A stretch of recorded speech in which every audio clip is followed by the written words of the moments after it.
సామూహిక ఊరేగింపులో డీజేల నిషేధంపై సమావేశం జరిగింది. మత పెద్దలు ఉన్నతాధికారులతో భేటీ నిర్వహించారు సిపి ఆనంద్. డీజే శబ్దాల మీద అనేక ఫిర్యాదులు వస్తున్నాయన్నారు సిపి.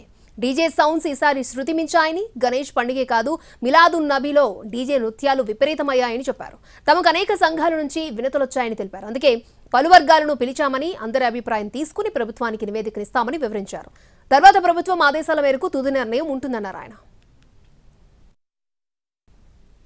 ఎందుకు ఈ గత 2 సంవత్సరాలుగా కూడా చూస్తున్నాము, డీజే పెట్టి ఈ శబ్ద కాలుష్యం అనేది చాలా పెద్ద ఎత్తున వైలేషన్స్ జరుగుతున్నాయి.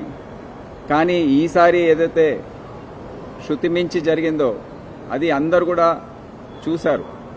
ప్రభుత్వ పరంగా కూడా ముఖ్యమంత్రి గారు కానివ్వండి, అందరు కూడా అరే ఇదేంటి, ఎందుకు ఇట్లా అయిందని వారు అడిగి తెలుసుకున్నారు.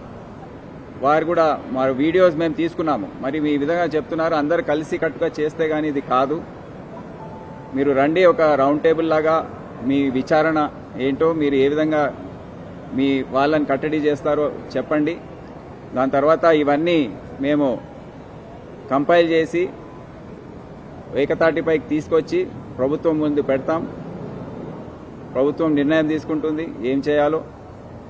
దాని తర్వాత దానిపైన కఠినమైన వైఖరి అవలంబించాలా, ఏ విధంగా చేయాలి, స్టేజెస్లో చేయాలా.